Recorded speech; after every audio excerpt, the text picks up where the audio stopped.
Hari ini benar-benar yang luar biasa dalam hidup saya. Amin. Beliau adalah kalau di Sumut itu terkenal dengan Tuan Guru Batak. Ini bagaimana agar anak muda sekarang tetap terus menjaga istiqomahnya di jalan Allah? Apa kiat-kiatnya Tuan Guru? Ada orang yang hijrah, dia bangga beribadah seketika, sholat, bertaubat, dan lain sebagainya. Tapi tidak konsisten, tidak istiqomah. Kenapa? Allah memanggil dengan sapaan, duhai jiwa yang tenang. Bukan orang yang berharta, orang berpangkat, orang yang populer. Karena semua itu bisa menjadi bagian dari penghalang kita menjadi hamba yang tulus. Tapi yang dipanggil, jiwa yang tenang. Selalu bekerja bahwa kami diawasi Allah. Dan apa yang kami lakukan itu semua karena Allah Ta'ala. Ini hari adalah paling bahagia buat saya karena berkumpul dengan orang-orang yang dirahmati Allah.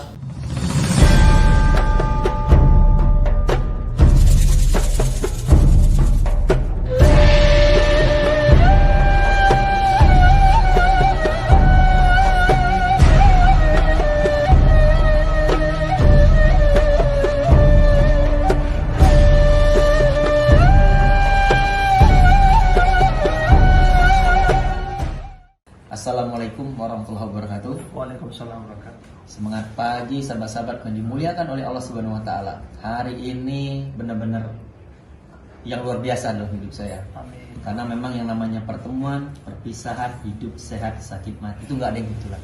Allah pertemukan kami pada hari ini, ternyata Allah telah merencanakan mungkin dari jauh-jauh hari gitu kan. Alhamdulillah saya pertemukan kembali dengan kakak saya. 1 tahun nggak ketemu, terakhir ulang tahun kemarin. Kak Morina sehat? Alhamdulillah, Morina. Dan alhamdulillah hari ini saya ketemu dengan abang saya yang pernah diceritakan sama Umi, tapi ketemunya baru bisa sekarang. Nah, beliau adalah kalau di Sumut itu terkenal dengan Tuan Guru Batak. Nah, alhamdulillah banyak sekali jemaahnya dan banyak lagi yang saya dapat ilmu dari Tuan Guru. Beliau, abang saya, orang tua, panutan guru semuanya. Mudah-mudahan selalu dimuliakan Allah, terus istiqomah dan terus bermanfaat untuk jamaah dan orang-orang banyak. Ada kiat-kiat dakwah. Jadi memang beberapa anak muda sekarang seperti yang Bang ceritakan tadi, istiqomah nih tahajud 8, aku tiba-tiba 3 tahun tak sholat. Wah, itu awalnya aja. Jadi bagaimana agar anak muda sekarang tetap terus menjaga istiqomahnya di jalan Allah? Apa kiat-kiatnya dulu? Baik, satu ketiga ada orang sedang naik motor, sudah parkir pada tempat yang benar. Tahu-tahu ada pengendara menabrak. Ini udah parkir di tempat yang benar, mobil dan motor banyak, lalu lalang, dia sudah parkir, tahu-tahu ada menabrak. Dia marah kepada mobil yang menabrak itu. Kenapa dia marah? Menurut dia ini nggak benar. Saya udah parkir di tempat yang benar, kamu tabrak saya, kamu tidak punya etika, kamu tidak hati-hati. Dimarahinya yang menabrak itu. Lalu apa yang terjadi? Akhirnya sampai ke polisi. Apa yang saya sampaikan? Kenapa pada saat itu dia tidak berpikir? Aku sudah parkir di tempat yang benar. Begitu banyak ribuan mobil, motor yang lewat. Kenapalah Allah izinkan kawan ini nabrak saya? Banyak peristiwa yang sesungguhnya itu bahasa cinta dari Allah, tapi nggak bisa kita tangkap. Ada kemudian orang kemalingan, dia marah sama tukang maling itu. Dia sudah mengunci kamar, sudah hati-hati, dia marah sama tukang maling, dikebukinya. Sehingga yang terjadi adalah amarah.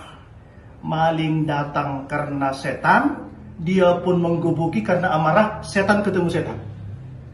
Dia tidak berpikir, sekian banyak rumah di sini. Kenapa Allah mengizinkan harus di rumahku ini dimalinginya? Banyak di antara kita sudah dikasih Allah pesan-pesan, kasih sayang, pesan cinta, pesan rindu, tapi nggak kita baca. Seorang anak muda, Allah buat hidupnya tiba-tiba bermasalah, tapi nggak dibacanya. Tiba-tiba dia kecelakaan, tapi nggak dibacanya. Ketika dia ditangkap, nggak dibacanya. Tiga-tiga dia kaya, nggak dibacanya. Banyak orang dengan izin rahmat Allah datang kemari berhajat, mulai dari sakit, mau jadi pejabat, banyak hajatnya. Ada yang sakit minta sembuh. Saya bilang, yang paling penting bukan menyembuhkan penyakitmu. Yang paling penting membaca pesan Tuhan lewat sakitmu. Ngapain kamu sembuh kalau kemudian kamu tidak taat? Kan kalau kita mau jujur, baik saya, baik kita semua di sini. Kalau kita mau ingat teman SD kita, teman SMP, teman SMA, mungkin udah banyak yang meninggal. Teman kerja udah banyak yang meninggal. Pertanyaannya, kita ini kok masih hidup? Sudah banyak juga peristiwa-peristiwa nggak bisa kita baca.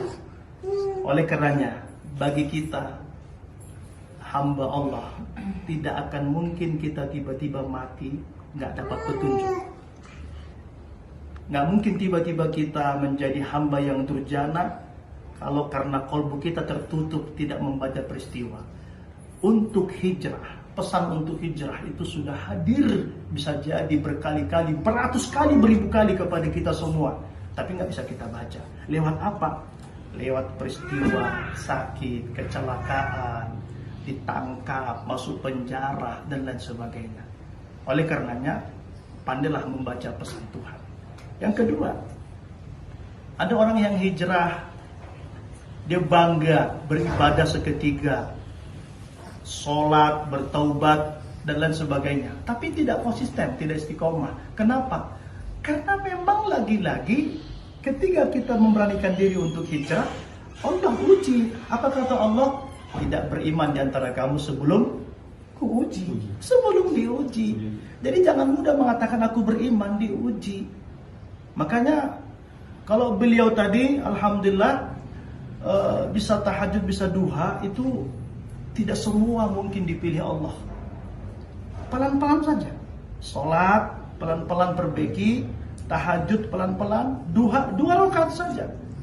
Daripada tiba-tiba 8 rakaat, habis itu 8 bulan gak rakaat sholat lagi. Tiba-tiba tepat waktu di masjid, 3 bulan, habis itu 3 tahun gak muncul lagi. Karena setan tidak membiarkan kita untuk kemudian istiqomah. Jadi saya kira itu, dan pada kesempatan ini saya bersyukur kepada Allah, adinda saya ini, Ustadz Fanejar ini, anak muda yang banyak dikasih Allah kelebihan kemuliaan. Dia dipilih oleh Allah untuk saat ini ya. Ke depan kita berdoa diberikan Allah istiqomah. Tapi saat ini dipilih oleh Allah untuk kemudian menjadi duta Rasulullah. Kenapa saya beranikan duta Rasulullah? Karena memang Nabi itu diawali, diberangkatkan Allah dari sebuah perniagaan. Jadi sehingga kemudian ini menjadi semangat kepada umat Islam itu, al-Islamu ya'lu la yu'la alaih. Islam itu mulia, tinggi, hebat, kaya, tidak ada yang menandinginya. Oleh karenanya Nabi memulai dari situ dan kemudian mengakhiri dengan apa? Dengan doa, wafatkan aku dengan kemiskinan. Kenapa kemudian Nabi mengakhiri, diawali dengan semangat menguasai dunia, kemudian mengakhiri meninggalkan dunia? Karena Nabi ingin menegaskan bahwa dunia dengan segala kemuliaannya hanya setetes, bagi setetes air di samudera lautan. Tidak ada apa-apanya dunia ini. Bismillahirrahmanirrahim. Assalamualaikum warahmatullahi wabarakatuh. Untuk seluruh pejuang petani di seluruh Indonesia yang hari ini, mudah-mudahan hasil panennya meningkat dan berkah. Konsep menjadi petani di Indonesia ini yang saya tekankan adalah menjadilah petani yang berkah. Banyak pun hasil panen kita, kalau Allah tidak memberkahi, Tuan Guru, merasa kurang terus kita. Ingat sewaktu harga sawit di Indonesia mencapai hampir 4.000, tingkat kemaksiatan meningkat sampai 500%. Itulah yang menunjukkan akhirnya tidak ada keberkahan dalam kehidupan petani. Luas pun kebun sawit kita, mau sampai ribuan hektar, kita hanya memiliki sertifikatnya. Tanah tetap milik Allah. Mati pun kita tidak dikubur di tanah kering, masih numpang tanah pemerintah. Allah. Itu yang kita takutkan. Jadi intinya apa? Bukan seberapa banyak hasil panen yang kita dapat, tapi seberapa barokah, bermanfaat untuk keluarga maupun orang banyak. Engkau punya istri cantik pun Pak, sebagai petani, kalau engkau tidak duluan, istrimu duluan. Engkau punya anak banyak pun, mohon maaf, banyak duluan anak daripada bapak. Maka dari itu kita doakan seluruh petani seluruh Indonesia memiliki anak yang penghafal Quran dan bisa menghafalkan 30 juz tadi. Engkau punya kebun luas pun akan kau tinggalkan. Karena kita petani di dunia ini bukan tempat tinggal, melainkan tempat meninggal. Mulai detik ini berpikirlah bagaimana cara mati yang baik. Hinanya kita sebagai petani di seluruh Indonesia hanya memikirkan bagaimana hidup yang baik di dunia. Pengen beli kendaraan motor yang terbaik, pengen beli mobil yang terbaik, sampai ingin dapat pasangan pun yang terbaik. Tapi kita lalai sampai detik ini bagaimana cara mati yang baik. Pikirkan itu, karena umur muda belum tentu kita panjang umur, dan umur tua belum tentu cepat dipanggil oleh Allah Subhanahu wa taala. Apa waktu yang Allah berikan kepada saya, kepada Tuan Guru, maka kami Morina dan seluruh petani seluruh Indonesia, waktu kita sama-sama 24 jam. Manfaatkanlah waktu tadi untuk hal-hal baik agar kita mendapatkan kebaikan, dan Allah menjanjikan tidak ada kebaikan yang akan kita dapat selain dari kebaikan itu sendiri. Semoga berkah dan bermanfaat. Semoga Allah mudahkan hajat kita dan akhirat. Bersama kita sampai jannah. Takbir. Allahu Akbar. Alhamdulillah, terima kasih Ustaz. Beliau ini populer di Indonesia karena bukan karena ketampanannya walaupun tampan, bukan karena kegantengannya walaupun ganteng, tetapi seorang anak muda yang tampan ganteng punya spirit ukhrawi yang kuat, punya kepedulian yang kuat tentang sodakoh, tentang melayani umat, membersamai umat, peduli terhadap umat, sampai beliau juga ingin mewakafkan organ tubuhnya kalau beliau wafat, dan menjadikan mobil Alphardnya, mobil mewah Alphard, menjadi ambulan gratis. Jadi Ustadz Fanejar ini adalah Ustadz yang saya kira unik dan fenomenal. Kita doakan beliau terus diberi Allah kemuliaan, Amin. rezeki yang berlimpah dan keberkahan. Surah Yasin, Allah berfirman, Inna nahnu nuhil mauta wa naktubu ma qaddamu wa asarahum. Perhatikan kalimat wa asarahum. Kata Allah, kami nanti akan menghidupkan orang-orang mati di akhirat. Kemudian kami kumpulkan amal-amalnya, dan ada kalimat wa asarahum, dan segala dampak-dampak dari amalnya. Hari ini Ustadz menyampaikan hikmah kepada para petani, dakwah. Orang yang mendengarkan mengamalkannya itu masuk wa asarahum. Hari ini Ustadz keliling se-Indonesia menyapa para petani, bukan hanya bagaimana sawitnya berkembang dan panennya hebat, tapi mengingatkan akhirat.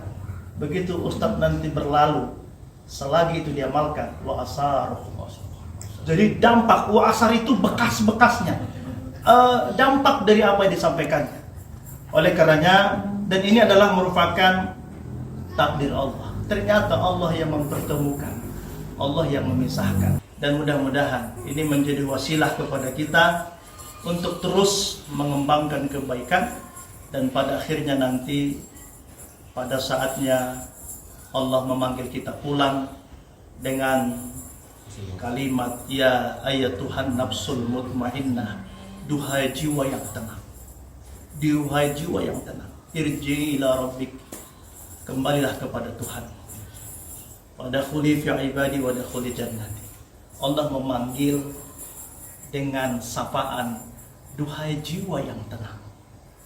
Bukan orang yang berharta, orang berpangkat, orang yang populer, orang yang berilmu, karena semua itu bisa menjadi bagian dari penghalang kita menjadi hamba yang tulus.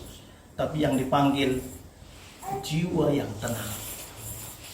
Jiwa yang tenang itu ala bizikrillah tatmainnul qulub, yang senantiasa mengingat Allah, berzikir kepada Allah. Oleh karenanya, dari majelis Pondok Persulukan ini kita dipertemukan di sini karena Allah mengajak kita semua, para petani, para pengusaha, saudagar, dan seluruh umat Rasulullah, mari pelan-pelan kita memperbaiki diri dan mengenal Rabb kita yang maha baik, yang maha kaya, maha pengasih, maha pemurah. Seperti beliau tadi mengatakan, mumpung masih ada kesempatan agar kita mempersiapkan amal yang terbaik. Bismillahirrahmanirrahim. Assalamualaikum warahmatullahi wabarakatuh. Waalaikumsalam. Hari ini tentu semua atas izin Allah, atas kehendak Allah, dan itu sudah tertulis di Lauhul Mahfuz. Tentunya Tuan Guru yang kami muliakan, adik saya Vaneger juga yang dirahmati Allah, dan saya berdiri di sini, duduk di sini bersama-sama dengan orang-orang yang dimuliakan Allah, itu menjadikan satu anugerah cinta Allah kepada saya. Tentu dengan amanah yang diberi Allah masing-masing kepada kami, tentu kami berjuang, kami berdakwah sebagaimana yang dikehendaki Allah. Saya sebagai ASN tentunya diberikan Allah juga ada amanah, tentu saya berniat untuk amanah itu saya bisa berdakwah dan juga bersama kawan-kawan yang di pemerintahan kami selalu bekerja bahwa kami diawasi Allah dan apa yang kami lakukan itu semua karena Allah Ta'ala. Terima kasih Tuan, terima kasih adik saya, terima kasih semua, ini adik saya semua. Insya Allah saya tetap istiqomah, saya tetap meminta kepada Allah, Allah mengampuni dosa saya, mengampuni dosa kita semua, dan kita berjumpa lagi di jannah Allah, Amin. surga Firdaus. Itu aja saya bisa sampaikan. Ini hari adalah paling bahagia buat saya karena berkumpul dengan orang-orang yang dirahmati Allah. Wabillahi taufiq wal hidayah. Assalamualaikum warahmatullahi wabarakatuh. Waalaikumsalam. Alhamdulillah, terima kasih. Mudah-mudahan Allah kabulkan doa kita. Amin. Ustadz dipanjangkan umur, diberkahi, luaskan rezeki, Amin. dan dijaga istiqomahnya, dan semua kiranya menjadi kekasih Allah. Begitu juga kakak kami, Kak Morina, semua kita yang berhadir. Assalamualaikum warahmatullahi wabarakatuh. Waalaikumsalam.